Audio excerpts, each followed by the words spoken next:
మరి భయంతో జీవిస్తా ఉన్నాం. ఇన్ని రకాలుగా మరి రకరకాల బాధలతో మనం జీవిస్తున్న సందర్భంలో చాలా భయానికి గురైపోతూ ఉన్నాం.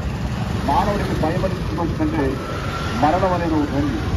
మరణం తర్వాత ఏముంది అని అంటే మరణం తర్వాత ఏదో ఉంది అనే మాట మాత్రం వాస్తవం. కానీ అయితే నరకం ఉంది అని బయటకు వస్తుందని చెప్పేసి మన భారతీయ తత్వం అయితే యమలోకం ఉంది.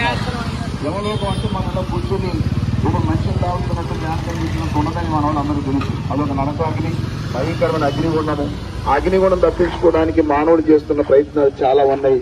అయితే ఈ ప్రయత్నాల వల్ల ఏ మనిషి కూడా అగ్నిగుండం తప్పించుకోవడానికి సాధ్యం కాదని మన గ్రంథాలే చెప్పాయి. పాపము లేని రక్తమే మానవుడి యొక్క పాప మరి జన్మకర్మ పాపములకు క్షమించగలదు. ఆ పాపం లేని రక్తం ఈ లోకంలో యేసుక్రీస్తు ఒక్కడే చిందించాడు. ఈ లోకంలో ఎవరు కూడా మరి పాప క్షమాపణ కొరకు మరణించడానికి ఇష్టపడలే. కానీ యేసుక్రీస్తు మాత్రమే మానవుడి కొరకు మానవుడిగా జన్మించి ఈ లోకంలో మనుషుల కోసం ప్రాణం పెట్టిన దేవుడు. ఈ లోకంలో అందరూ వచ్చి బలులు కోరారు, మరి మానవుడి నుంచి రకరకాల అర్పణలు కోరారు, నైవేద్యాలు కోరారు. కానీ మానవుడి కొరకు ప్రాణం ఇవ్వడానికి, మానవుడి కొరకు రక్తం కార్చడానికి ఏ ఒక్క వ్యక్తి కూడా ఇష్టపడలే.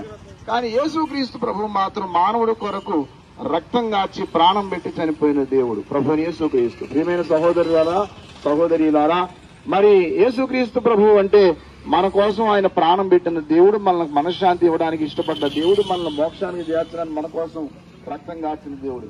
అందరూ వచ్చి రక్తాన్ని కోరుకుంటే ఏ పాపం జరిగిన దేవుడు పాపం మరి క్షమించడానికి ఆయనే మరణించాడు.